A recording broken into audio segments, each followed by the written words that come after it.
कहने का मकसद है बहुत सारे इश्यूज थे पेशेंट के अंदर जो कि ड्यू टाइम में एड्रेस नहीं हो सके। मैंने कोशिश बहुत की कि मैं सब कुछ करूं, एग्जामिनेशन करूं, फिर भी अपने हिसाब से मैंने 28 मिनट्स में कंप्लीट किया और बहुत सारी चीज़ें मैंने फिर भी मिस कर दी जो मैंने बाद में खुद को इवेल्युएट किया। तो इस तरह का केस एग्जाम में हो तो उसे कैसे डील किया जाएगा? क्योंकि सब एक्सपेक्ट भी करते हैं कि आपको क्रॉनिक हाइपरटेंशन के सारे कॉजेज भी आपने पेशेंट से पूछे हो, क्योंकि 20 ईयर्स बिल्कुल की हिस्ट्री है तो पेशेंट को 15-16 साल से हाइपरटेंशन क्यों थी। फिर जो है बिल्कुल उसकी बिल्कुल, वो तो बड़ी ऑब्स्टेट्रिक लंबी। हिस्ट्री में जब अच्छा। एपीएच भी आ जाता है, फीटल डिस्ट्रेस भी आ गया हुआ है, हम्म बेबी के एनआईसीयू एडमिशन भी हैं, तो वो भी सारी चीजें आती हैं। फिर हम्म। अभी का और कार्डियक इशू ग्रैंड है मिलती है। और उसके साथ कार्डियक हम्म इशू के साथ इतने सारे प्रॉब्लम्स, फिर उसकी एग्जामिनेशन में कुछ भी सब कुछ इनकंक्लूसिव था क्योंकि इतना फ्लैबी एब्डोमेन था, कुछ भी समझ में नहीं आ रहा था। तो इस तरह के हम्म। केस एग्जाम में कैसे किया जाएगा कि आपकी प्रिसाइज एक्सप्लेनेशन भी हो जाए, टाइम भी हो जाए, और क्योंकि मेरे पास तो इन्वेस्टिगेशन का टाइम नहीं बचा था ऑनेस्टली। अगर मैं वो केस मेरे पास एग्जाम में होता तो I wouldn't have made it. देखिए इस टाइम की वजह से ना ये बड़ा ही इम्पोर्टेंट सिनेरियो है।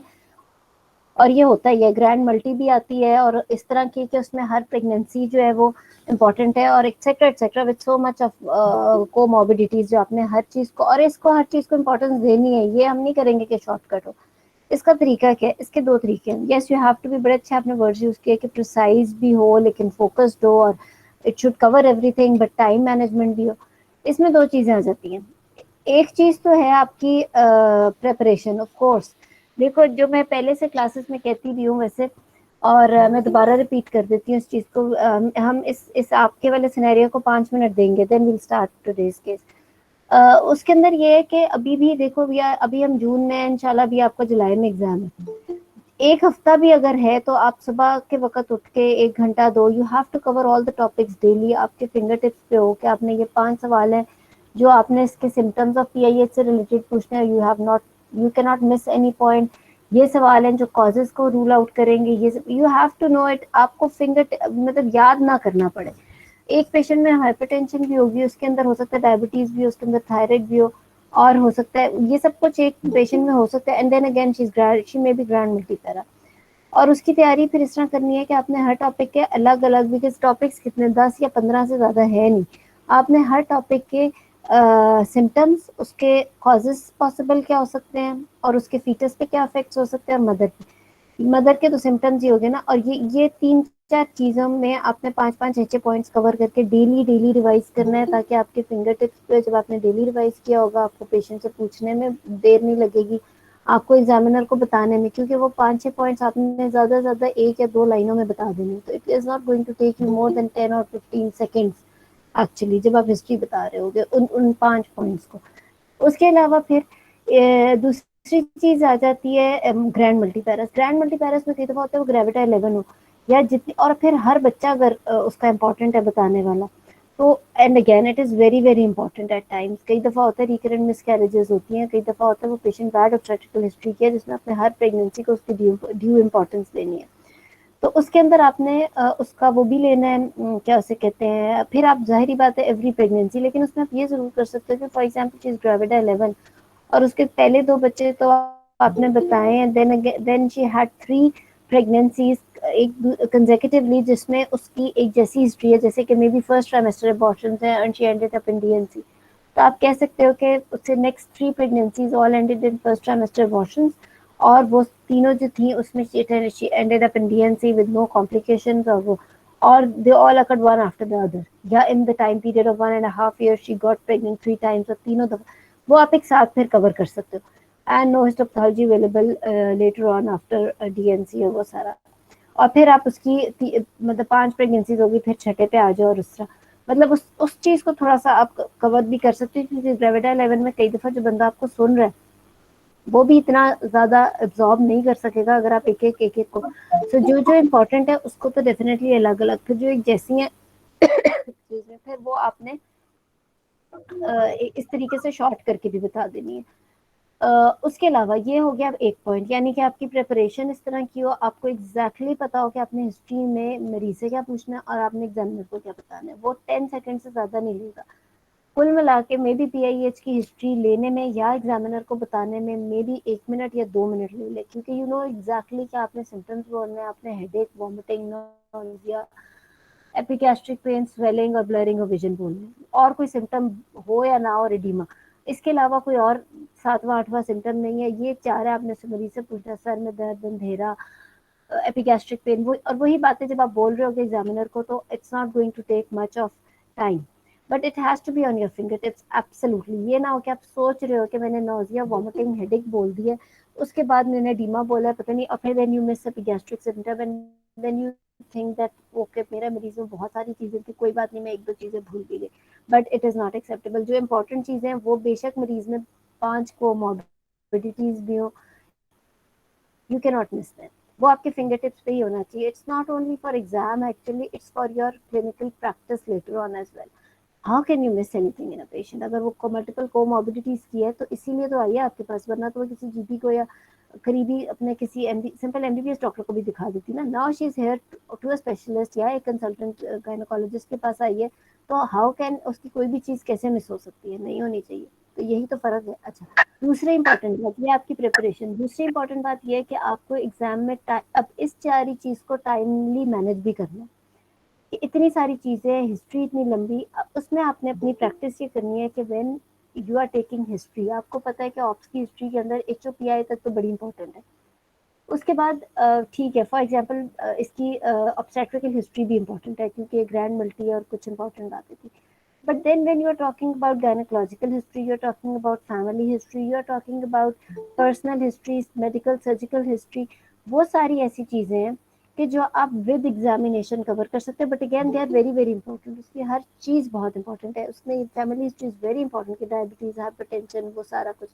तो वो बट आपके रिफ्लेक्सेस बने हो जब आप तैयारी कर रहे हो पेशेंट के ऊपर। अब हॉस्पिटल्स में जा रहे हो आप लोग, हॉस्पिटल में जाके जब पेशेंट के ऊपर आप प्रैक्टिस कर रहे हो, तो आपने इस तरह से प्रैक्टिस करना है कि आपकी हिस्ट्री के तो शुरू में जितना भी आपने टाइम रखा था, फॉर एग्जांपल आपने 10 मिनट्स रखा है या 8 मिनट्स रखा है हिस्ट्री टेकिंग के लिए, तो आपके वो तो पूरे हो गए HOPI और ऑब्स्टेट्रिकल हिस्ट्री तक, क्योंकि हिस्ट्री इतनी लंबी थी।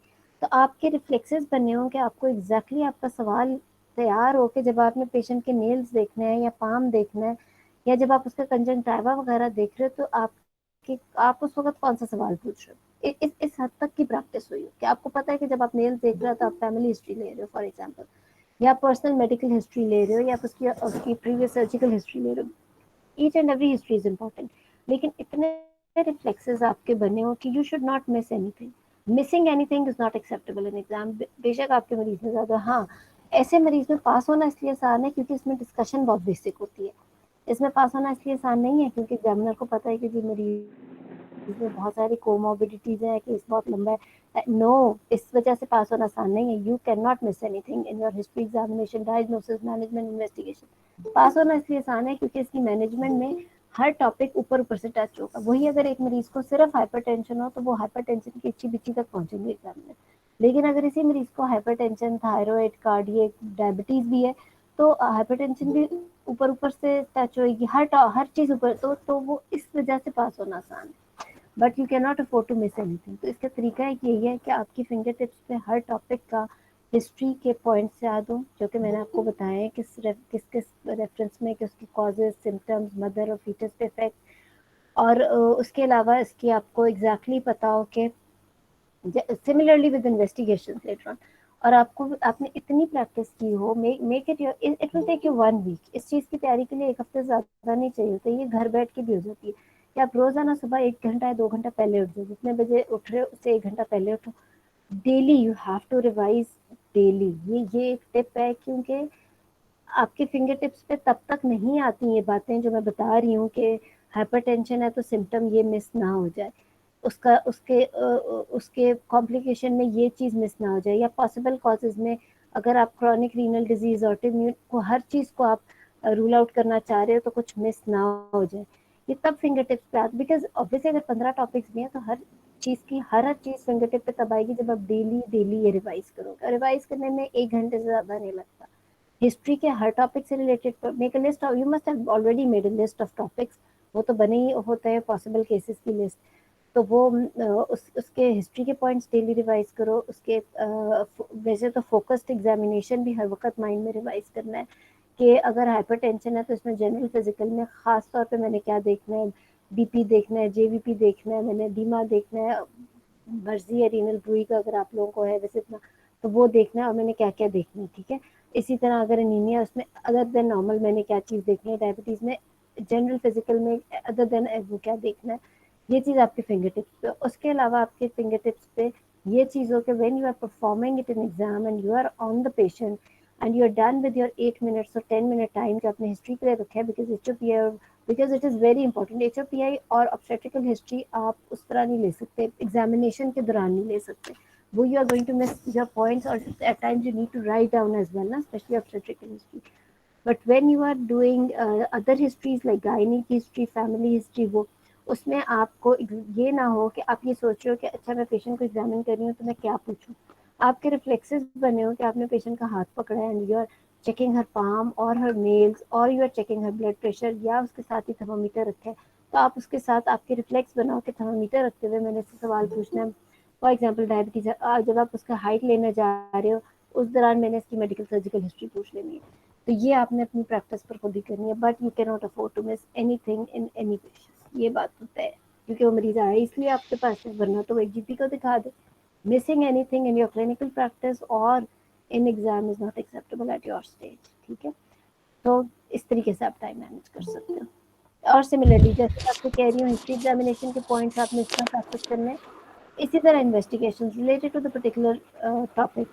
हाइपरटेंशन है, बेसलाइन के अलावा मैंने 5 इन्वेस्टिगेशन मांगनी है which you should know exactly कि क्या मांगनी है, RFTs, LFTs और साथ आपने सीरम यूरिक एसिड और urine albumin is particularly very important, और फंडोस्कोपी।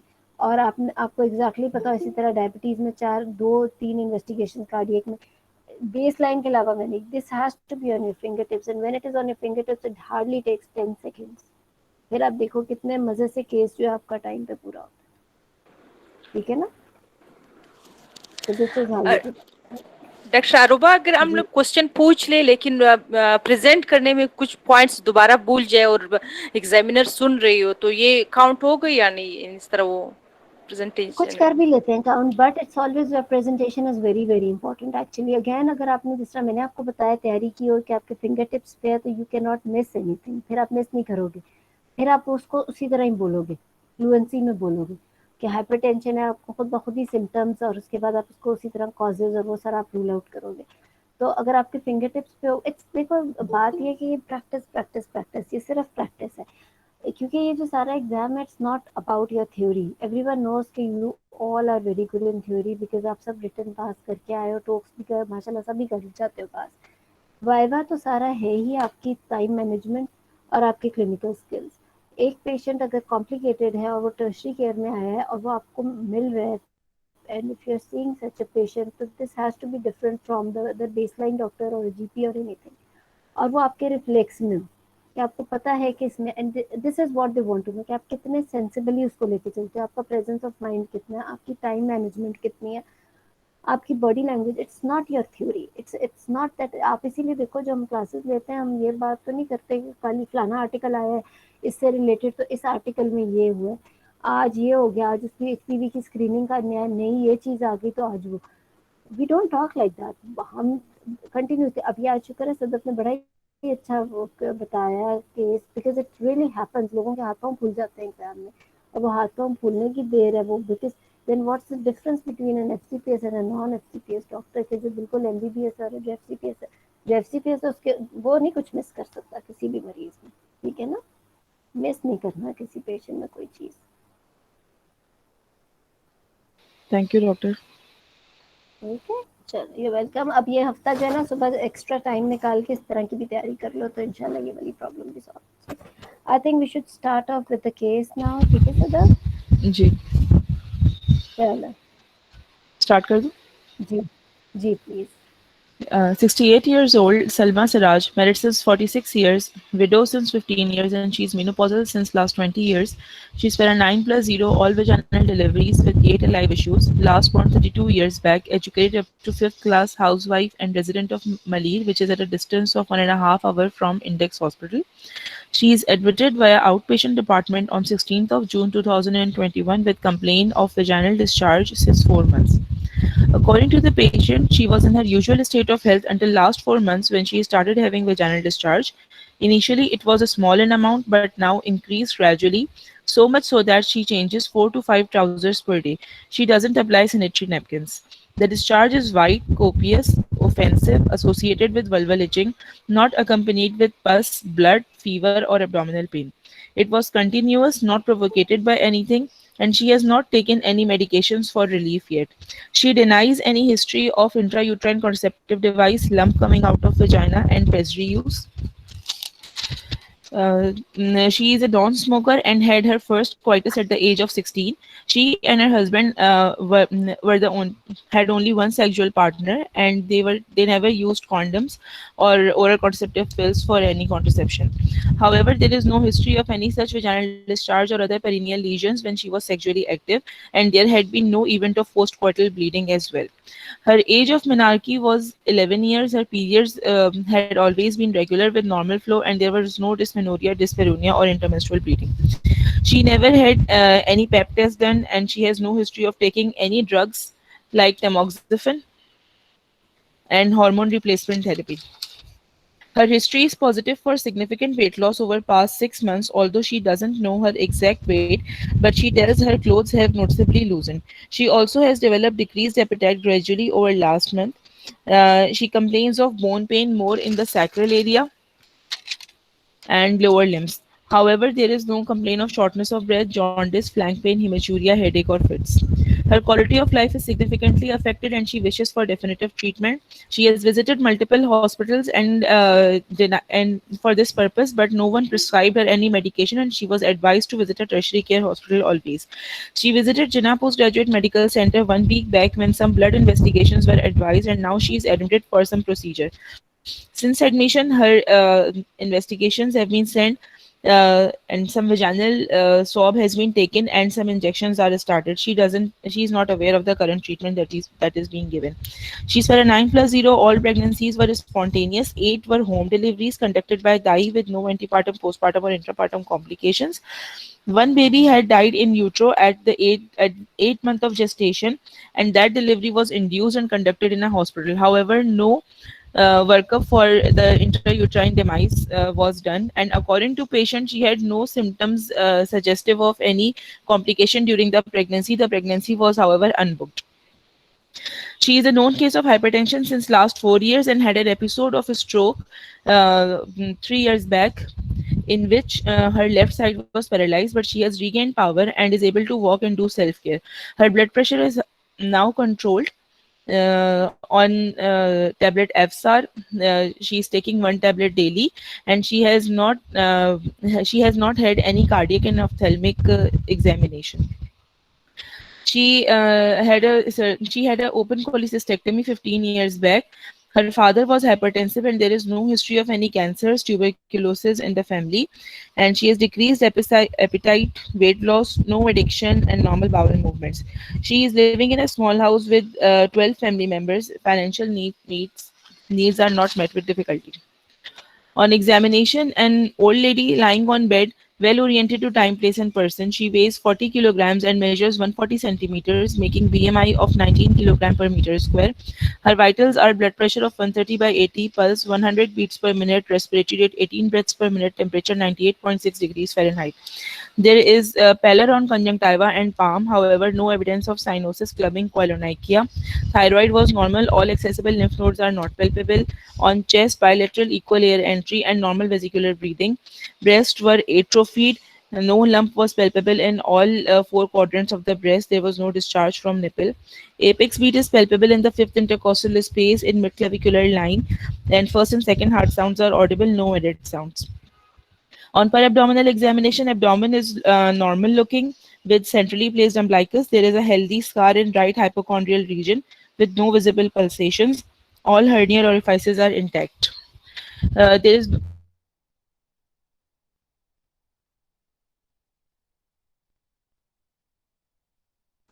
जी आवाज खत्म हो गई सदर।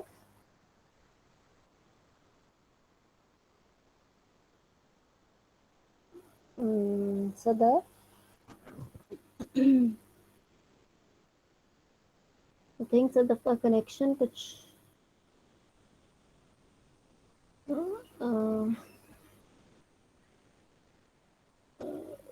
जी सदफ आप चेक करो, I think Sadaf got disconnected actually. चलो वो दोबारा कनेक्ट करती हैं। अभी तक तो I think summary was really good. किसी ने कोई पॉइंट ऐड करना है, पूछना तो बताएं।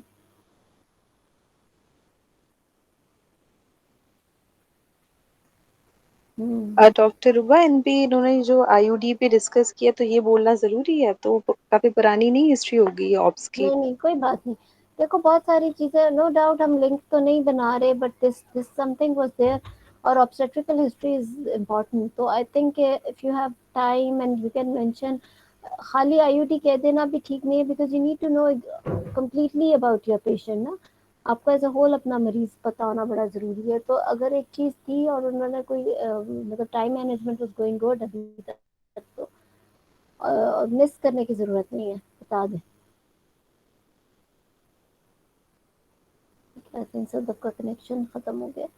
Otherwise I think history was going good. She was covering most of the things very well. आती हैं तो ही फीडबैक दूंगी, और तब तक किसी और ने कोई क्वेश्चन करना है या कुछ है तो बताएं।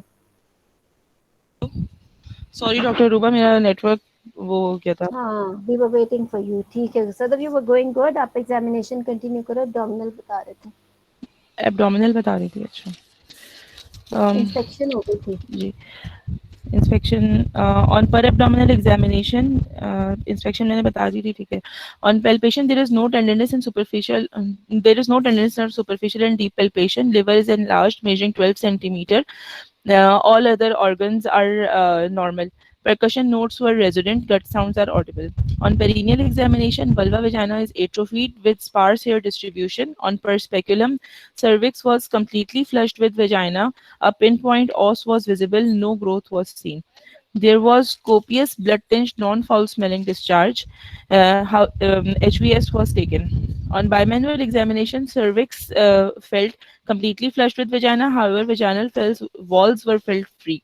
Uterine size was not accessible. There was right-sided fornicial fullness. Left fornix was clear. That's it.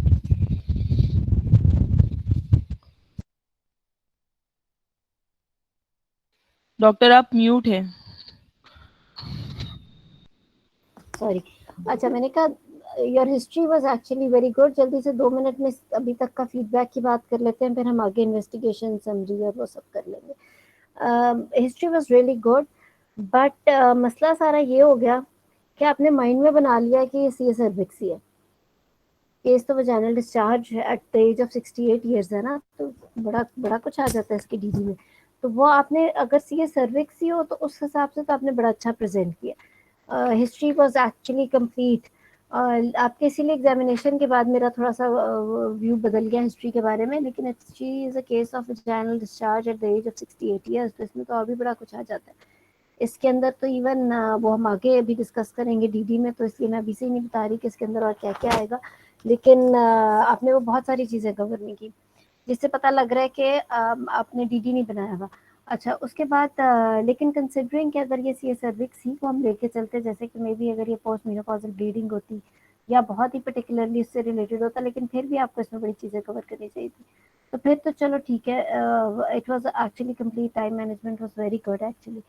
Examination में पता नहीं, वैसे मैं जितने भी केसेस सुनती हूँ उसमें आप लोगों का एग्जामिनेशन इतना अच्छा जा रहा होता है, पता नहीं क्यों। पेल्विक एग्जामिनेशन और हमारा जो स्पेकुलम एग्जामिनेशन है उस पर आके थोड़ी सी मार्क क्यों खा जाते हैं।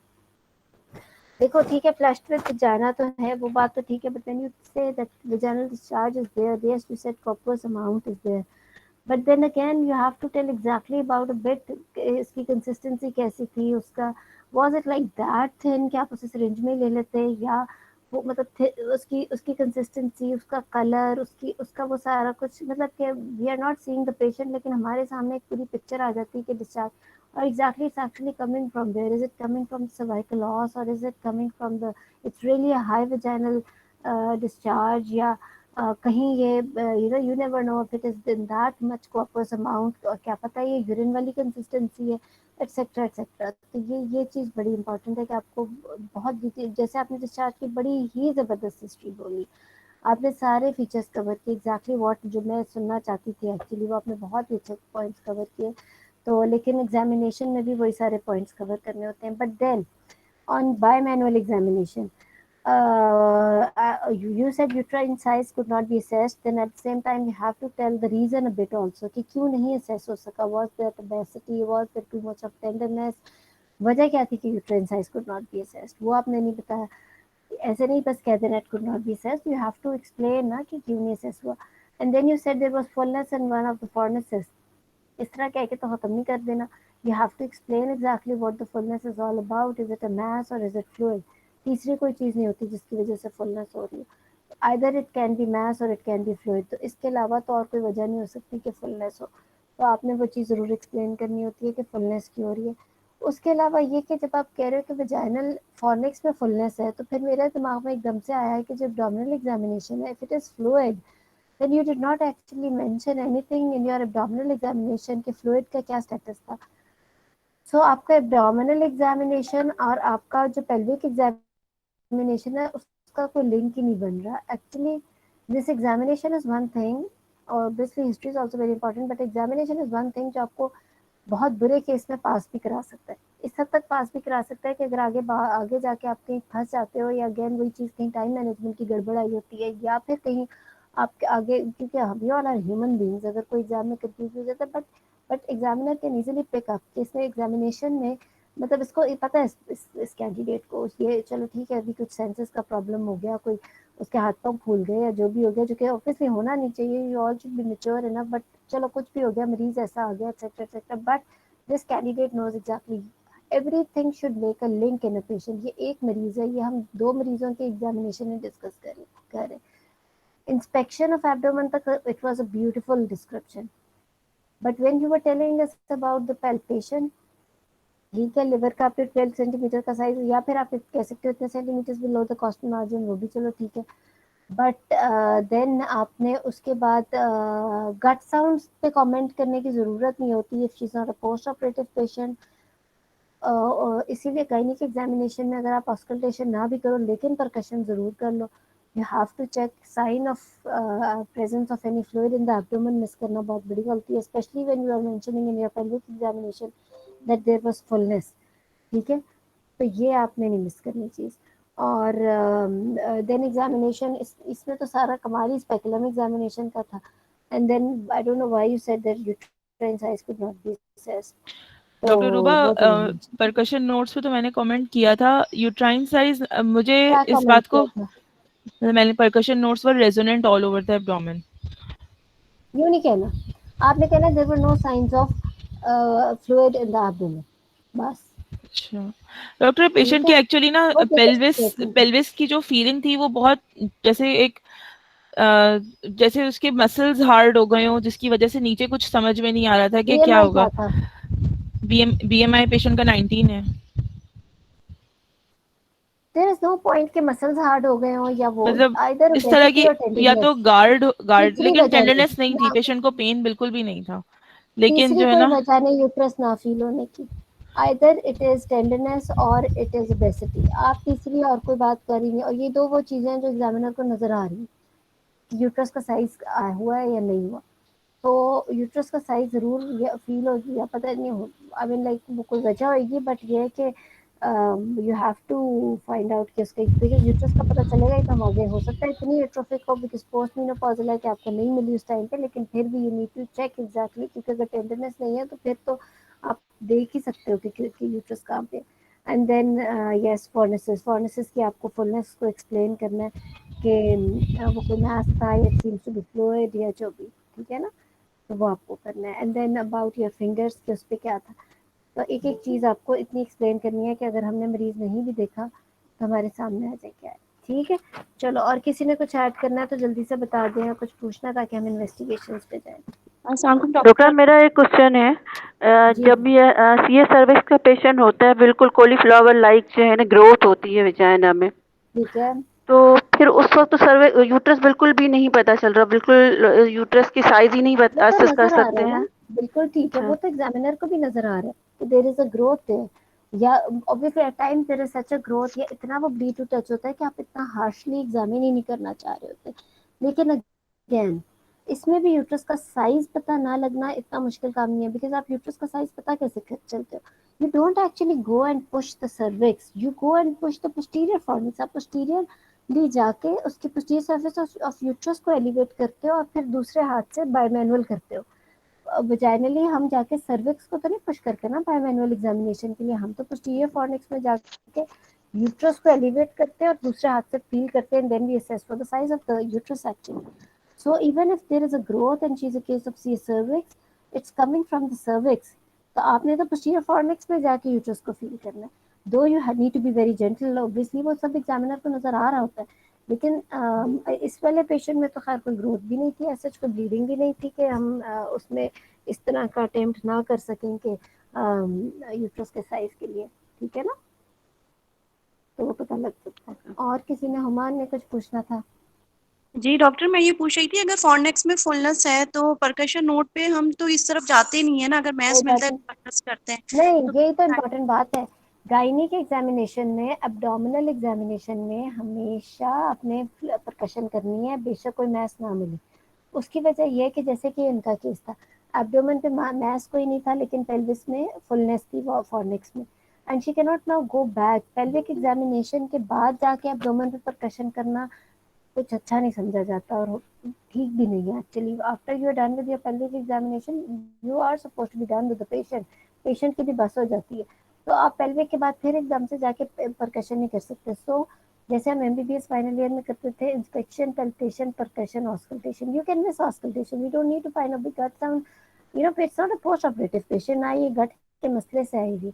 So, but yes, you have to do inspection, you have to do palpation. जैसे डॉक्टर साहब ने superficial deep palpation वो सारा बहुत अच्छा चला, and then you have to do percussion, चाहे हो या ना हो. आपने सिर्फ उसका percussion नोट लेके जाना है अम्लाइकस तक, एपिगैस्ट्रियम से अम्लाइकस तक, अम्लाइकस से आपने फ्लैंक्स पे ले जाना है. You don't find any dullness, that's it. But if you find any dull note, तो फिर आप पेशेंट को lateral position कराते हो, and then you check if there is shifting dullness or not. अगर डल नोट नहीं है तो बात वहीं खत्म. इसका मतलब है there are no signs of fluid in the abdomen, that's it. यार ये भी ठीक है, जैसे डॉक्टर सदफ ने कहा कि it was resident all over, but वो एकदम से एग्जामिनर को कहते हैं ना कि जितना सिंपल लैंग्वेज रखें, तो it's better to say no signs of fluid in the abdomen. वो जरा ज्यादा सुनने में आसान लगता है, तो आप इस तरीके से फिर कर सकते हो. ठीक है, थैंक यू डॉक्टर. रिपरकशन. ठीक है, चलो और कुछ बना इन्वेस्टिगेशंस पूछते हैं डॉक्टर सदफ से. जी सदफ, पहले आप इन्वेस्टिगेशन बता दो, फिर हम रीडिंग पे बात करेंगे. बताओ. Doctor, blood group with RH factor, B positive. complete blood count with date, and hemoglobin and gram per deciliter, total leukocyte count and platelets. अच्छा, हीमोग्लोबिन इनका है 8.2, yesterday's report. TLC is 12 and platelet is normal. TLC, sorry doctor, 12 क्या कहा? ठीक है, normal है. TLC भी normal है और प्लेटलेट भी नॉर्मल है. I would like to have RBC indices, including mean corpuscular volume, hemoglobin iron concentration, deficiency, ये सारा है microcytic hypochromic. urine DR with date, microscope, for microscopy and biochemistry. Urine में 10 to 12 pastilles है.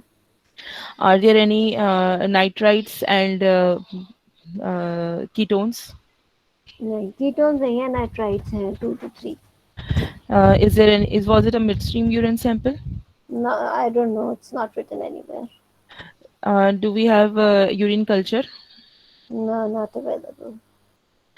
Random blood sugar, 92. liver function tests including total bili and alanine transaminase, Normal. renal function tests including urea and creatinine, Normal. hepatitis B surface antigen and hep C RNA and COVID PCR, Negative. All negative. high vaginal swab report that was sent in the hospital, चलो, we'll talk about it. any pap test done, We'll talk about it. echocardiogram and ECG, चलो, normal है. yeah, chest x-ray, Not available. and transvaginal scan. We'll talk and about it. and also an abdominal scan for any evidence of medicine, liver, and kidneys. Chalo, we'll talk about it. MRI pelvis. Not available. Uh, that's it, doctor. ठीक है, कोई और comment, कोई और कुछ add करना HIV, चाहे? HIV, HIV, okay good. और Doctor, further investigation depend upon ultrasound scan report. Good, ठीक है, वो भी बात करते हैं। और कोई चीज इसमें लगता है डॉक्टर लोग आईवीयू मांगेंगे क्या? सॉरी, इंट्रावेनस यूरोग्राम, वो ऑब्स्ट्रक्टिव देख लेते हैं, यूरोग्राम वो भी देख लेते हैं। और बताएं। और सिस्टोस्कोपी एंड चलो उस सीटी पर बात करते हैं। अच्छा पहले मुझे डीडी बता दें डॉक्टर साहब, तब डीडी बताइएगा। Doctor, my provisional diagnosis is carcinoma cervix or carcinoma endometrium. It will be confirmed upon histopathology or examination and anesthesia. Or it can be atrophic vaginitis, but it is less possible after 20 years of menopause. Also, patient has no complaints of dysuria and frequency, so atrophic vaginitis is less possible. Yes. Or it can be an infective cause, but that is again, patient is not sexually active and she has no other immunocompromised status, so I don't think it can be an infective cause. अच्छा देखें doctor साहब, direct एकदम से आपने incidences के हिसाब से जाना है ना, एट्रोफिक वेजिनाइटिस और इन्फेक्शन, और डेफिनेटली उसका इंसिडेंस ज़्यादा है। इम्यूनो कॉम्प्रोमाइज तो ऑब्वियसली है क्योंकि 8 तो इसकी एज भी है। She is not menstruating, she is having haemoglobin of 8, हर चीज़ एक तरफ। अच्छा उसके अलावा ये, and she is like she is got BMI of 19, काफ़ी वो बॉर्डर लाइन है। अच्छा उसके अलावा ये कि menopause itself, atrophic वजाना itself is the biggest risk factor which can cause atrophic vaginitis. So you cannot just say she cannot. CS cervix, when you cannot see any lesion in the cervix, आपका number 1 diagnosis CS cervix नहीं होना चाहिए। C endometrium बल्कि फिर भी चलो बेहतर diagnosis था। The thing is कि देखो 2-3 चीजें हैं। आई डोंट नो, आप लोग हमेशा डीडी पे मार खा जाते हो। मैंने अभी तक कोई क्लास किया आप लोगों के साथ डिफरेंशियल डायग्नोसिस पे? नहीं किया थे, है ना, कि हम एक दफा सारों के जो सीएस सर्विक्स है ना, देखो जब आप पीएस करते हो, आपने अगर किसी मरीज में पहला डायग्नोसिस सीए का बनाना है, CA is something which is not that common. जो common things have to happen commonly, specially in exam, otherwise as well. Now the thing is कि जो सीएस सर्विक्स है, उस जब आप स्पेकुलम डालते हो उसकी एक लुक होती है। When you are saying that she is having CS cervix, तो वो आपको नजर आना चाहिए ना, एक लिजन हो, वो लिजन आपने एग्जामिनेशन पे डिस्क्राइब की हो कि वो ये इस तरह की लिजन है। उसके बाद जब आप डायग्नोसिस में नंबर 1 सीएस सर्विक्स बोलो तो चलो एक्सेप्टेबल है। But if there is no lesion in the cervix, you don't have any pap smear, आपने जब किया भी एग्जाम में there was no bleeding, how can you say she is having CS cervix? और जस्ट बिकॉज ऑफ डिस्चार्ज आपका number 1 diagnosis CS cervix बन गया, absolutely unacceptable. C endometrium, yes, postmenopausal women में इतना copious amount of discharge can indicate C endometrium, definitely yes, but again उससे पहले हम कर सकते हैं atrophic vaginitis भी हो सकता है infection, immunocompromise। तो ये है आपकी हिस्ट्री एग्जामिनेशन में तो मुझे एक immunocompromise ही हाथों में लगी जिसकी एवरेज लिविंग है एंड शी इज नाउ पेल। आपने एग्जामिनेशन भी जो बताया तो इसके पाम भी पेल थे और वो सारा anemia was there in examination, that's why I made her hemoglobin 8.2 history उसके बाद। तो वो सारा कुछ, और फिर आपने तरीके, and then if you want to include cervix because on examination you did not find anything cervix, but yes if there is so much of discharge you have to include cervix. तो आप कह सकते हो कि benign और malignant pathology of cervix, that's it. CA declare कर देना ना, थोड़ी सी वो बात है। सी एंडोमेट्रियम आपने ठीक, अगर एंडोमेट्रियम इंक्लूड करना है तो एज ग्रुप के मुताबिक सीए बोलना ठीक है। इस एज ग्रुप में बिनाइन एंडोमेट्रियल लीजन बोल देना गलत है। तो अगर आप कह रहे हो सी एंडोमेट्रियम ठीक है with this much of corpus discharge, but then अगर आपको यूट्रस भी फील हो गई होती तो आप सी एंडोमेट्रियम वाली चीज को और ज्यादा रीइंफोर्स कर सकते थे। फिर आपका नंबर 1 सी एंडोमेट्रियम इवन बिफोर इन्फेक्शन और एट्रोफिक वेजिनाइटिस और कॉर्पस डिस्चार्ज इम्यूनो कॉम्प्रोमाइज से पहले सी एंडोमेट्रियम हो जाता अगर आप उसकी यूट्रस एग्जामिनेशन में फील कर लेते। उससे आपको फील हो जाता कि it was enlarged uterus, it was not atrophic uterus which we were actually expecting in this patient who is 68 years of age। उसमें तो हम atrophic expect करते हैं, but इसके अंदर 10 weeks है या बल्कि यूट्रस है which is very soft in consistency, so soft in, इसका मतलब वो यूट्रस में भी सी endometrium which is causing so much copious amount of discharge, maybe pyometra even। इस तरह के पेशेंट्स में इवन पायोमेट्रा बना होता है which has more than 50% chance of C endometrium. अगर यूट्रस फील हो जाती फिर आपका नंबर 1 पे सी एंडोमेट्रियम बोलना और भी वो हो जाता है, लेकिन नंबर 1 पे C A cervix after your examination is not acceptable. ठीक है, तो डीडी आपका बिल्कुल ही ठीक नहीं था। इस वजह से जब आपने सी एंडोमेट्रियम अपने डीडी में बोला है तो फिर सी एंडोमेट्रियम की आपने पूरी जो कॉजेज हैं वो आपने एक ही जगह पर लाकर बोल दी थी। आपकी हिस्ट्री में समहाउ कवर्ड थी सी एंडोमेट्रियम की कॉजेज, बट हैपहैजर्ड थी। लाइक फैमिली हिस्ट्री में उसका ब्रेस्ट और वो चीज़ें कवर्ड हो थी। मतलब you know there are causes के जो आपने 1 2 3 करके एचओपीआई में ही कवर करनी थी, जिससे मुझे पता लगता है कि आपके माइंड में ये डीडी है जिसमें उसकी ये सारी चीज़ें फैमिली हिस्ट्री एंड देन उसकी ये जो है क्या कॉजेज होती हैं सी एंडोमेट्रियम की, डायबिटीज, ओबेसिटी, वो सारी चीज़ें और लाइफस्टाइल, वो सब कुछ आपने उसमें कवर करना था। एंड देन आपके हिस्ट्री में समहाउ कवर था लेकिन एक जगह पर कवर नहीं था जिससे सी एंडोमेट्रियम माइंड में आ नहीं जाता। हालांकि 68 ईयर्स ओल्ड में इतना ज़्यादा वेजाइनल डिस्चार्ज में आ जाता है माइंड में। लेकिन सी एंडोमेट्रियम सी सर्विक्स नंबर 1 पे कहना इसमें गलत है जब आपको एग्जामिनेशन पे कुछ नहीं मिला सर्विक्स पे। ठीक है, तो डीडी आपका ठीक ठीक है होना डॉक्टर। चाहिए।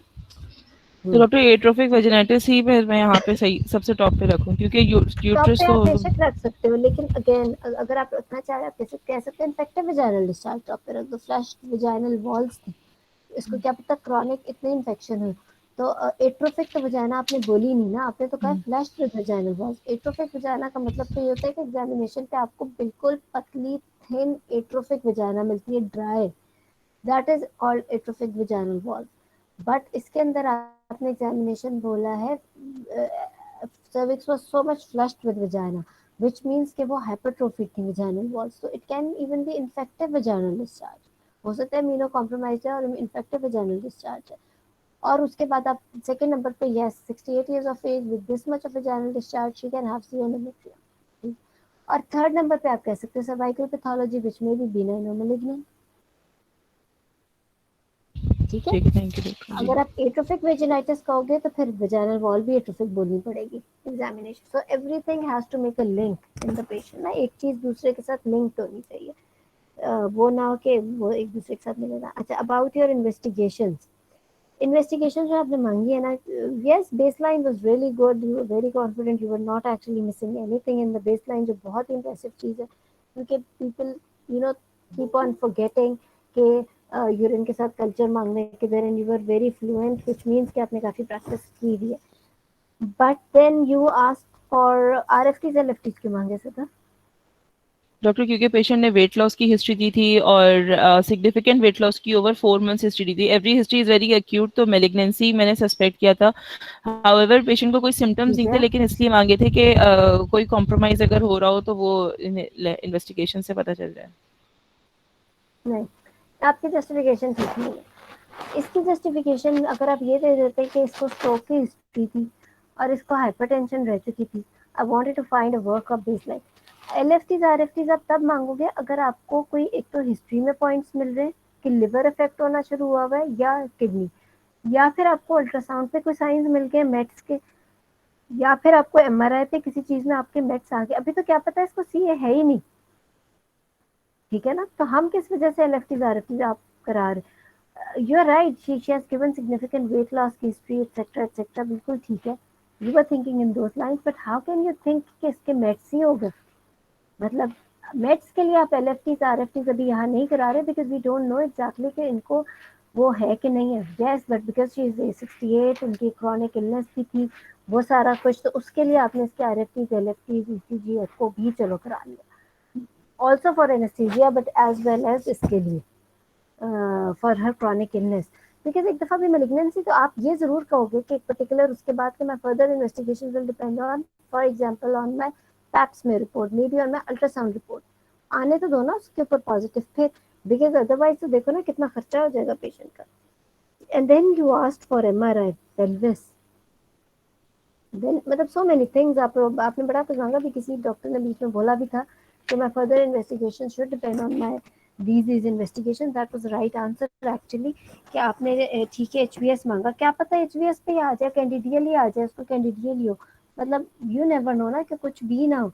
और आपने अगर फॉर एग्जांपल एचवीएस की रिपोर्ट 3 दिन बाद आई है and it was a candidal infection and you have got her MRI pelvis done as well, हर पता नहीं क्या क्या इन्वेस्टिगेशंस as well, और वो तो सब मतलब आई डोंट नो, एमआरआई तो सीरियसली बताएं कितना महंगा हो गया प्राइवेट में, तो आई don't no, you know it's very expensive and it's very बहुत रिसोर्सेज का इस्तेमाल वाली इन्वेस्टिगेशन है। तो आपने सिंपल कहना है कि मैं further investigation will depend on my TVS report, on my HVS report and on my pap smear report, ये तीनों मेरी रिपोर्टें आएंगी, then I will get the other things done which may include, वो अगर जब एग्जामिनर देगा तो वो पता लग जाएगा आपने क्या कराना है, ठीक है ना। तो आपने डायरेक्ट से खुद से नहीं वो बना लेना डायग्नोसिस, इसीलिए तो कहते हैं एग्जाम में कभी डायग्नोसिस मत पूछते जाओ पेशेंट को, क्योंकि वहाँ सिनेरियो ही और हो जाता है। ठीक है, और कुछ पूछना है किसी ने अभी तक, हम फिर आगे चलें। डॉक्टर एंडोमेट्रियल सैम्पलिंग तो मांगेंगे ना इस पेशेंट में? एंडोमेट्रियल सैम्पलिंग आपने बिल्कुल ठीक कहा, बिल्कुल मांगेंगे, या maybe if you are planning it in your management आप कह सकते हो इफ एंडोमेट्रियल सैम्पलिंग हो सकता है पहले हुआ पेशेंट का, तो आप कह सकते हो Pap smear endometrial sampling report if done before, या फिर आप अपनी मैनेजमेंट में इस चीज को ऐड कर सकते हो लेटर ऑन, ठीक है। डॉक्टर रूबा, फिर इसमें हमें बिल्कुल हिस्ट्री पे, जैसे कोई पेशेंट हो और उसका पूरा कैंसरस वाली हिस्ट्री हो, हमें एग्जामिनेशन पे भी वो भी सजेस्टिव हो, तो उसमें भी हम लोग बिल्कुल ये नहीं नहीं नहीं एलएफटीज नहीं, और उसमें तो आपने आरएफटीज। मांग लेना है। देखो अगर यही पेशेंट होता और इसमें मुझे सर्विक्स में एक ऐसी ग्रोथ देती है जिसमें उनकी पूरी description was actually about a cancer, जिसमें वो बताते हैं कि irregular, bleed to touch और fragile, और वो सारा कुछ आप ये बताते हैं, जिससे बताने में ही पता लग जाता है कि it's malignant, and her DD was also number one DD was CA cervix for example, तो yes इसमें MRI मांग लेते, इसमें हम सब कुछ मांग लेते, but as there was nothing in examination, then how can you just go ahead with such expensive investigation? इसी तरह एक मरीज अगर वहाँ बैठी हुई है and she has got ascites and she herself is saying कि जी मेरा C ovary and I got I'm on chemotherapy, या इवन वो नहीं भी कह रही but you know that she is having C ovary और आपको इतना ज़्यादा सस्पिशन है, तो yes you can go ahead with your tumor markers as well in that case, right? तो ये नहीं होगा कि आप कहोगे कि मैं अभी इन्वेस्टिगेशन का इंतजार करूंगी, because you know clinically that she is a case of CA, उसमें you don't need to wait even for your ultrasound और योर एनीथिंग एल्स, उसमें तो फिर वो सीए का केस है। लेकिन अब इस वाले पेशेंट में her examination was very straightforward, उसमें तो कुछ था ही नहीं, तो जिसमें आपको एग्जामिनेशन में नहीं मिला, बिकॉज अगर आपने एग्जामिनेशन में भी कुछ ऐसा बोला सीए से related, although history may be a bit suggestive but examination is very important, ठीक है ना। एग्जामिनेशन में आप उसके बगैर वो नहीं कर सकते, ठीक है जी। डॉक्टर एक एक एग्जामिनर को मैंने केस प्रेजेंट किया था अभी कल, तो वो गायनी का केस था और ओवेरियन मास थी, ओवेरियन मास था। जब मुझे इन्वेस्टिगेशंस मांगने का ड्यू टाइम में टाइम नहीं मिला था, मगर बाद में जब उन्होंने मुझसे कहा तुम इन्वेस्टिगेशंस मांग लो, तो मैंने जब उनसे ब्लड ग्रुप मांगा तो उन्होंने कहा why are you asking for blood group, मैंने कहा जनरल हेल्थ प्रोफाइल है, उन्होंने कहा तुम क्या करोगी इसका, मैंने कहा बिकॉज अगर आगे मुझे सर्जरी करनी पड़ी तो मेरे पास ये चीज़ें होनी चाहिए। तो शी सेड कि क्या तुमको बगैर स्कैन के सर्जरी का डिसाइड कर लिया तुमने, तो पहले स्कैन तो लो। तो Exactly, you don't need to talk about management at this stage when you're asking about something about the general health. But general health, every patient, every human being has to know her blood group at least. The blood group is something which is very very basic. Yes, you need to know about her blood group. You need to, because maybe she's pale or something. आपको it's not only about management. It's about जब आपने general health कह दिया तो फिर surgery के बाद उस टाइम पे एकदम से कैसे कह सकते हो। बस पहले से माइंड सेट लिंक बना लेना कि इस पेशेंट को ये मैंने ये करना है। Yes you should B actually ready, आपने एक मैनेजमेंट प्लान जरूर माइंड में बनाया हो, बट आपका वो मैनेजमेंट प्लान सीक्वेंस वाइज आना चाहिए, एकदम से ठक करके नहीं उसके ऊपर आ जाना चाहिए, ठीक है ना। तो you need to know a bit of investigation, especially if you don't find a big thing in your examination. Examination is very very important part of your exam actually, क्योंकि जब आप एग्जामिनेशन करोगे तो आप सिर्फ ये नहीं देख रहे होते हो कि मरीज को फॉर एग्जांपल फाइब्रोइड है या ओवेरियन मास है, आप एग्जामिन करते हुए माइंड में ये भी रख रहे होते हो कि अब ये जो एबनॉर्मेलिटी है इसका मैंने ठीक कैसे करना है, इसको मैंने सर्जरी करनी है, if yes she needs a surgery, इस हद तक भी आपके माइंड में होना चाहिए at the time of examining the patient, not only in your exam but in your clinical practice also. अगर मैं इसकी सर्जरी करूंगी तो मेरा इंसिजन कौन सा देना है, ये वो चीजें हैं जब आप एक पेशेंट एग्जामिन कर रहे हो तो आपके माइंड में होना चाहिए। एक तो ये क्या इसको है क्या, व्हाट एग्जैक्टली, इसको ब्लीडिंग है तो क्यों है, या इसको पेन थी तो is there any positive thing inside, yes there is a mass, okay for example there is a uterine mass, uterine mass क्या है, for example it's a 8 or 10 centimeters mass और it's a 20 week size uterus जिसमें एक आपको fibroid वाला firm consistency का मास मिल रहा है, तो आप ये देखोगे कि ओके विथ 20 वीक साइज तो इज इट मोबाइल इनफ कि मैं इसको ट्रांसवर्स इंसिजन से निकाल लूंगी, या इज इट दैट एडहेरेंट कि मुझे इसके लिए मिडलाइन देना पड़ेगा, या is it really coming from the uterus और it's coming from the ovary. ये सारी चीजें भी माइंड में होनी चाहिए एग्जामिन करते हुए, क्योंकि जब आप जाके एग्जामिनेशन में एग्जामिनर के सामने बैठोगे तो you should be very clear, आपने पेशेंट की हिस्ट्री एग्जामिनेशन इस तरीके से की हो कि you should know, not only know क्या उस मरीज को है क्या, बल्कि इसको जो है उसके लिए करना क्या है, और उसके लिए किस हद मतलब you should be even knowing while examining a patient कि अब इस चीज को मैंने निकालना है किस इंसिजन से, and this is actually what you are doing in your practice, ये सारा कुछ ही आप करते रहे हो। जब आप ओपीडी करते हो and when you are in the theatre, yes you examine patient to find out कि कौन सा इंसिजन देना है, हम खोल के नहीं फाइनलाइज करते कि अब हमें ट्रांसवर्स देना चाहिए था या वर्टिकल, वी फर्स्ट एग्जामिन कि मैस का साइज कितना है, एडहेरेंट कितना है, एक्सेट्रा किसके लिए अब हमें क्या करना है, this is exactly what you are expected to do in your exam as well, ठीक है ना, तो इसी तरीके से अरूबा, तो जी मतलब फिर डॉक्टर। जिसकी हम लोगों को सर्जरी करना है, जो हमें लग रहा है कि ये ऑपरेट ही होगी, तो तभी हम लोग blood group and RH factor मांगे, क्योंकि ये बात सही बोली डॉक्टर सदफ, क्योंकि मैंने भी प्रेजेंट किया तो यही बोलते हैं कि सबसे पहले आप ब्लड ग्रुप क्यों मांग रहे हैं, what is the need of it, क्या हमें क्या करना है, तो यस आप बेसिक। आप कहें कि she has come to me, I am not here seeing her as a gynaecologist only, मैं उसको एक because we are doing channel, we are palpating the lymph nodes also, we are looking for the heart sounds also, I need to know about her blood group as well, it's not only कि मुझे पता हो, मरीज को खुद पता होना चाहिए, what if she ends up in you know किसी भी चीज में she can end up in an accident or anything, उसको अपना ब्लड ग्रुप तो पता हो ना, वो आई है उसका एक, मैं तो उसका हेपेटाइटिस प्रोफाइल भी करा रही हूँ, फिर मैं हेपेटाइटिस बीसी भी क्यों करा रही हूँ, मैं हेपेटाइटिस बीसी भी नहीं कराती, मैं उसका मैंने तो उसकी सर्जरी करनी नहीं, मेरे लिए तो हार्मोनल इम्बैलेंस का केस है, तो मैं क्यों उसका हेपेटाइटिस बीसी भी कराऊँ, या मे बी वो यूटीआई का केस है, मेरे लिए तो पेन एब्डोमेन का केस है, हेपेटाइटिस बीसी का क्या फायदा, मैं इसका कोविड भी क्यों करा रही हूँ actually, etc etc, so everything is logical and everything is important, yes you need to get her blood group done, not only because she's here for a gynae problem, she's here with a pain abdomen, because it's her own responsibility, अपने ऊपर उसका अपने लिए है कि she needs to know कि उसका blood group क्या, we all actually everyone has to know कि किसका क्या, because you never know ना कि you end up in what and you need to, इसी फिर हम यूरिन कंप्लीट भी क्यों करा रहे हैं, एक एचएमबी वाले मरीज में यूरिन को, no but it is important that yes general health profile is important, palpating एक एक चीज is has got its significance, तो मतलब डॉक्टर हमें मांगना है हर पेशेंट में ब्लड ग्रुप, जैसे हम yes लोग हार्ट करते हैं baseline ब्लड आपने मांगनी, you can group. start off with the blood group, आप इसी तरह की तकरीर कर सकते हो, अगर blood प्राइमरी group एमेनोरिया की पेशेंट है तब भी हम ब्लड ग्रुप मांगेंगे? क्यों नहीं मांगेंगे, वो इंसान है, उसको प्राइमरी एमेनोरिया में फिर हेपेटाइटिस बी क्यों मांगोगे, मुझे बता दो, हेपेटाइटिस बी अगर हम उसकी नहीं, हम तो वायरल हेल्थ स्टेटस की वजह से मांगेंगे ना, कि हमारी जैसे मतलब पुअर सोशो इकोनॉमिक कंडीशंस हैं, तो हम लोग हेल्थ स्टेटस को मालूम करने के लिए वायरल मार्कर्स कराएंगे तो अपने आप की। ब्लड ग्रुप इसलिए कराएंगे क्योंकि blood group everybody has to know the blood group, उसको पता तो you know not only you should know your own blood group, you have to know your relatives blood groups as well, all the time you need to know about it, वो कहते नहीं कि जो कि कोई एपिलेप्टिक है या कोई इतना ओल्ड एज है या कोई, if anyone is going outside home और वो खुद से अपना नाम और वो नहीं बता सकता, तो उसके पास कोई टैग या अपनी आइडेंटिटी हो जिसमें उसका ना सिर्फ नाम एड्रेस हो बल्कि उसका ब्लड ग्रुप भी हो, नहीं ओके डॉक्टर।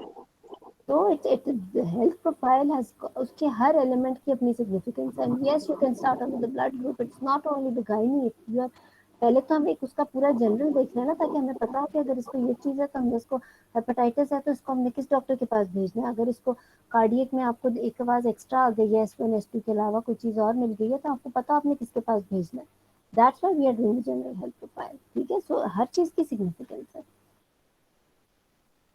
ठीक है, so it is like that.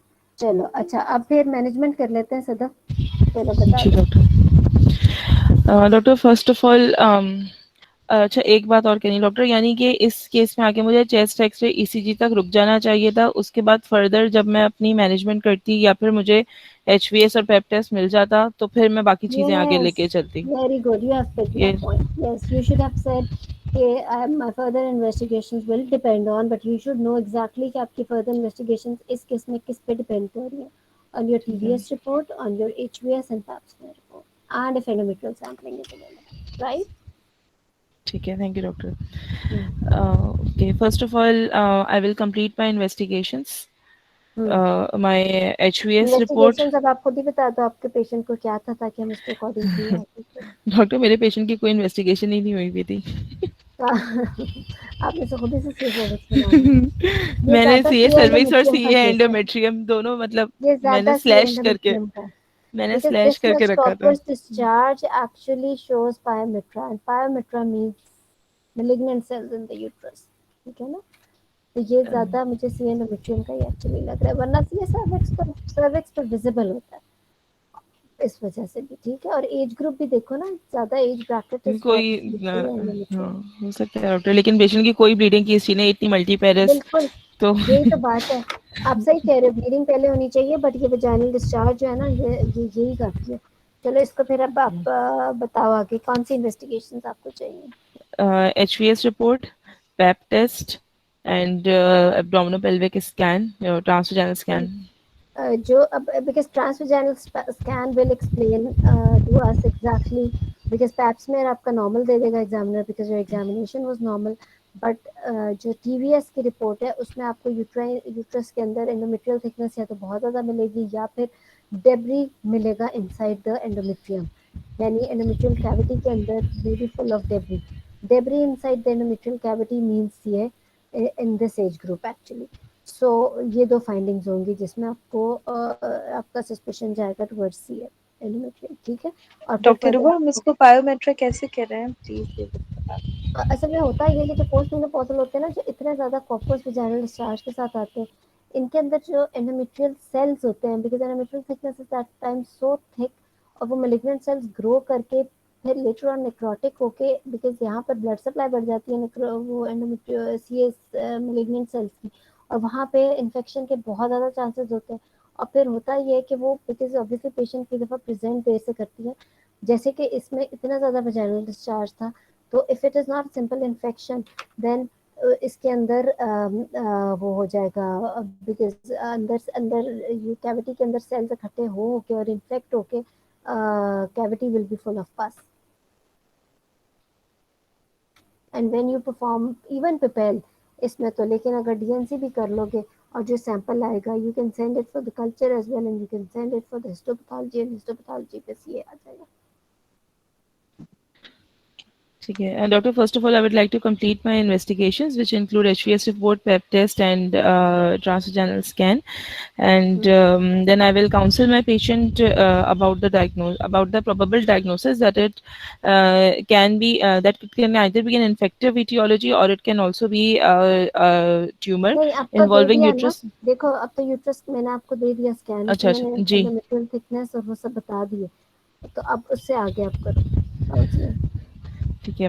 I will counsel her regarding the possibility of the malignant endometrial disease, that diagnosis is not confirmed upon these report, and her further diagnosis will be confirmed upon the histopathology. For histopathology, I will need to do a fractional curettage or diagnostic DNC, and after this test, further treatment will be decided. The treatment may include a surgical approach or chemoradiation, and I will also explain and if I go for surgical approach, I will also explain her how it can impact her quality of life.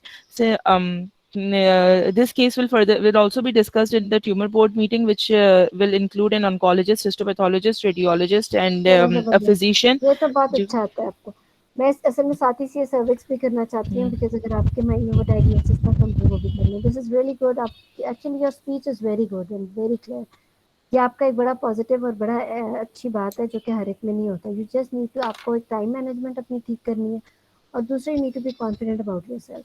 आप थोड़े से confuse हो जाते हो जल्दी, तो जो चीज़ कह रहे हो उस पर कॉन्फिडेंट रहो। एक चीज़ आप जो बीच में मिस कर रहे हो मैनेजमेंट में, you are missing about her haemoglobin.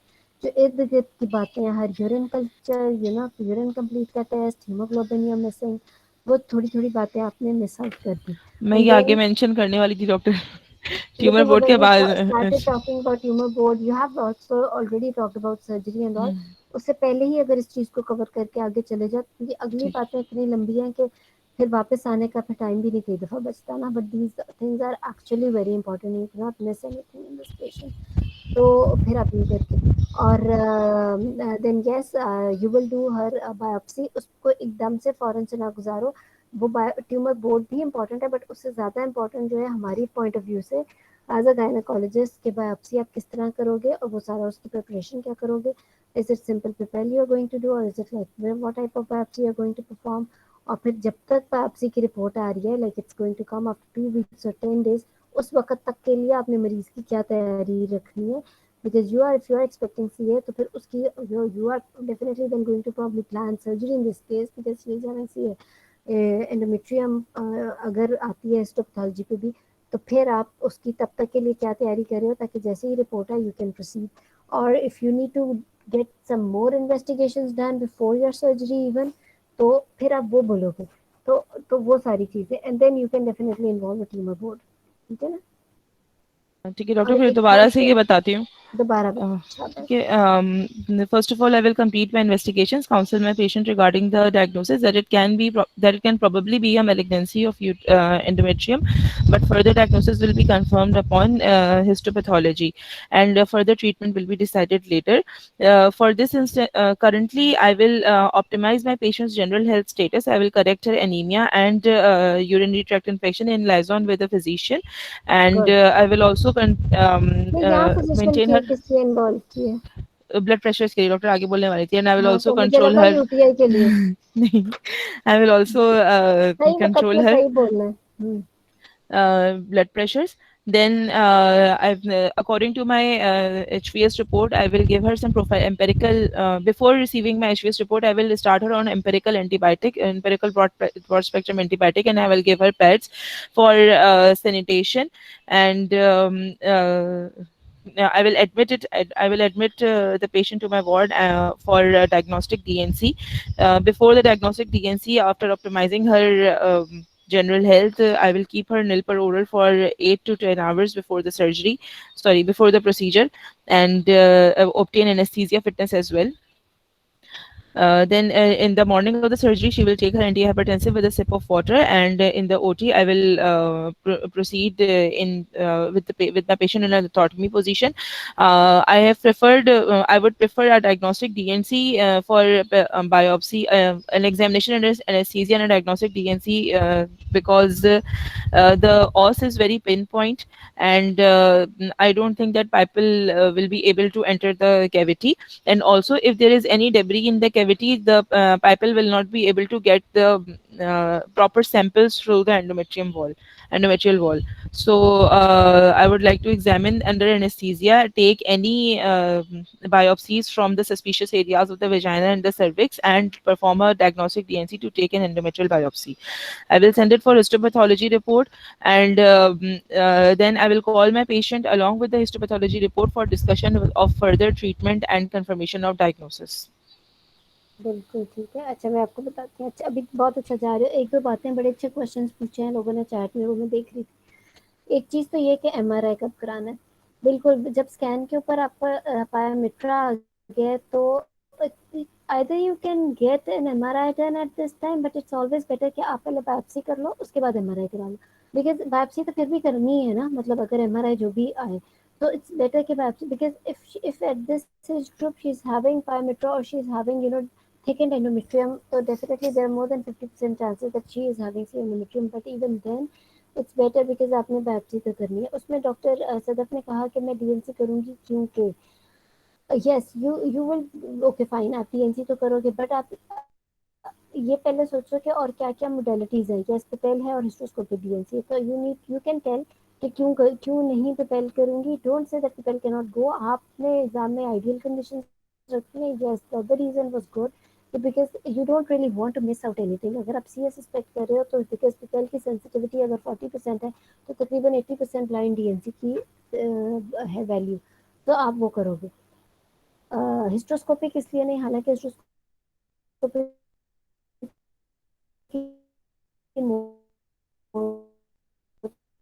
95% sensitivity. You have to talk about the percentages in exam. Histopathology वो हिस्टेरोस्कोपी की 90 if she's having pyometra, इसके अंदर हिस्टोस्कोपी करना और फिर वो करना थोड़ा सा perforation और relative contraindication में आ जाता है. So it's better to do blind DNC. That's why. So this is a very solid reason to say. Then ये करके फिर से बायोप्सी की रिपोर्ट आ जाएगी. उसके बाद आप पहले उसकी स्टेजिंग करोगे फॉर एमआरआई. ठीक है, एमआरआई से स्टेजिंग करोगे and then you go ahead. एक दो लोगों ने एक बड़ा अच्छा क्वेश्चन किया कि what about drainage of pyometra etc antibiotics. This is not that pyometra which it is a pyometra because of malignancy. There is no use of draining it. She is not here with fever or sepsis or anything जिसकी वजह से आप उसको कर रहे हो. She is here with excessive vaginal discharge which has led to the diagnosis of CA. Then manage CA. Don't manage anything else. इधर उधर की बातें नहीं करनी पे. There is no point in draining this type of pyometra or क्योंकि if this parameter is definitely because of CA, you are going to perform surgery later on. But yes, you need to get the biopsy first. तो biopsy लो, ठीक है, antibiotics दे दो, but drainage में लगने का जरूरत इसमें नहीं होती. Just take a biopsy and go, because बहुत ज्यादा ड्रेनेज और उसमें you're going to cause perforation and excessive bleeding and etc. उसकी बजाय अगर आप प्रॉपर किस्म की सर्जरी करो तो वो बेहतर है. ठीक है, तो ये आप कर लोगे. और तो अभी तक के ये क्वेश्चन है. And then later on you can proceed. फिर आप इसी तरह स्टेजिंग करके you will do the surgery and proceed with radiotherapy etcetera जो भी इसको चाहिए होगा. ठीक है, good sir.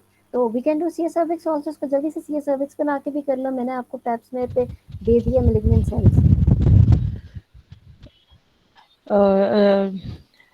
Then again, I will counsel her that this is not a conclusive test and we still need a biopsy for definitive diagnosis and further treatment. For this purpose, I will counsel her that she will need a colposcopic guided biopsy done, and which can be done in an outpatient setting. For her discharge, I will give her oral empirical antibiotic, and after following the report of HVS, we can change the एक antibiotic minute, later. इस And जगह पे आपको sorry एक बात सुन लो. आप इसको outdoor basis पे कर रहे हो, इसको ठीक है कर सकते हैं आउटडोर बेसिस पे. बट इफ यू गॉट पैप्समेर में मैलिग्नेंसी आ गई है तो वो देयर इज नो हार्म कि आप इसको ईयूए बायोप्सी का नाम दो. एक चीज EUA biopsy and colposcopy and biopsy, ताकि आप प्रॉपर उसका it's not only just colposcopy, it's going to be the cervical biopsy, it's going to be a proctoscopy, it's going to be cystoscopy, it's going to be her endometrial sampling as well. तो ये कोई आम pipe smear मैंने नहीं बोला.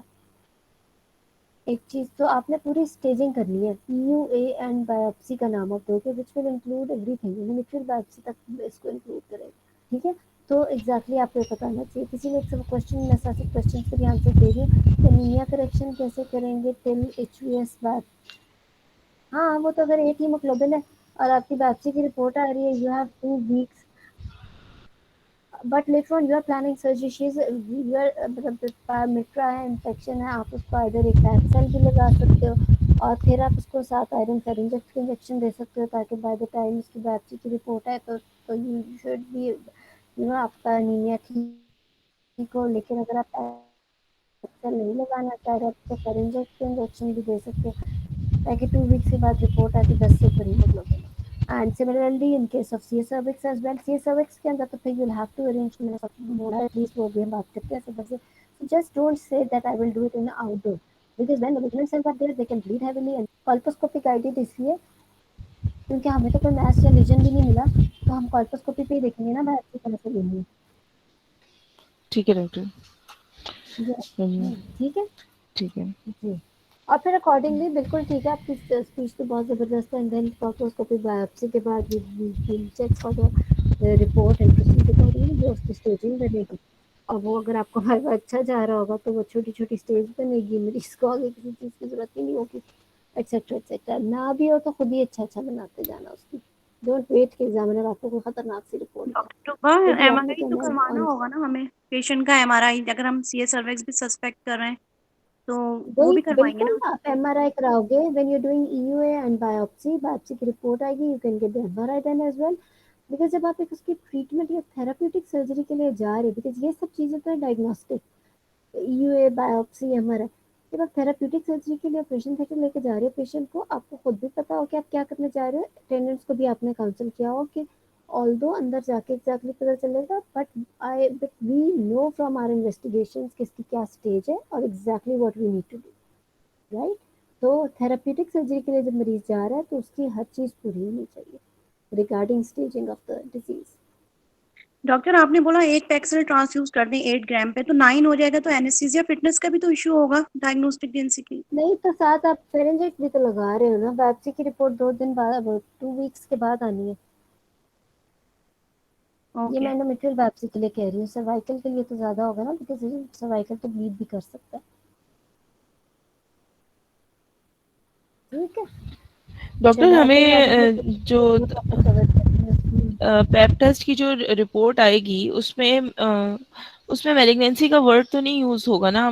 जैसे you are right कि हमें ईयूए करना चाहिए ताकि उसमें देखो, इट स्टेजिंग भी हो कैन बी जाती। CIN, it can be CIN, it can be CIN 1, 2, 3 or it can be malignancy।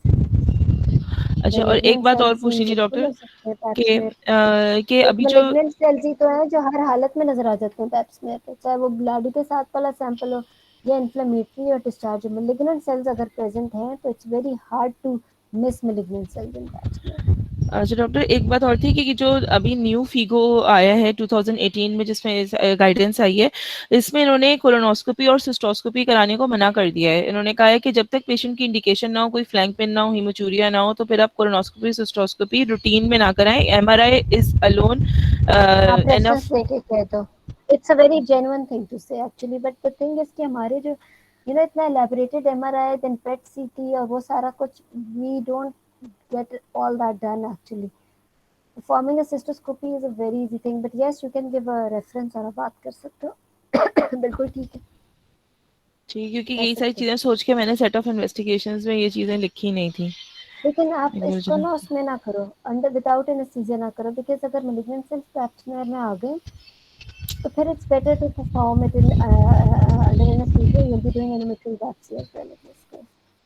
Ji, thank you doctor. ठीक है, चलो ओके, इंशाल्लाह फिर नेक्स्ट वेडनेसडे को हमारी होगी डॉक्टर रूबा, मुलाकात। एक क्वेश्चन पूछना था। जी डॉक्टर पूछिए। रूबा, मैंने एक पेशेंट देखी थी, she was just 35 years of age, para 5+0 with previous 5 caesarean section.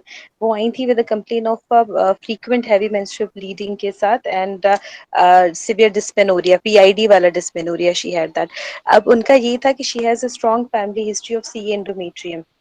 इनकी यानी ये था कि वो कह रही थी इनकी जो नानी थी उनको भी सी एंडोमेट्रियम का सस्पिशन था, और इनकी अम्मा का जो उन्होंने मुझे अल्ट्रासाउंड दिखाया था जो उसमें भी ये था कि सब एंडोमेट्रियल ब्लड फ्लो पॉजिटिव था, लेकिन उनकी अम्मा she died unfortunately before surgery. अब ये खुद हैवी प्रोलॉन्ग मेंस्ट्रुअल ब्लीडिंग के साथ आई है। अब हम लोगों ने मतलब she just came with the ultrasound, उसकी जो पीबी फाइंडिंग थी उसपे 12 वीक साइज का इरेगुलर फर्म मास था, फाइब्रोइड वाला था। तो हम लोगों ने जब, और उनके पास एंडोमेट्रियल बायोप्सी नहीं थी, तो हम लोगों ने जब उसका प्लान बनाया था खुद से, तो ये सोचा था किसकी पहले एंडोमेट्रियल बायोप्सी करेंगे इस पेशेंट की, क्योंकि ये हाई रिस्क हो गई।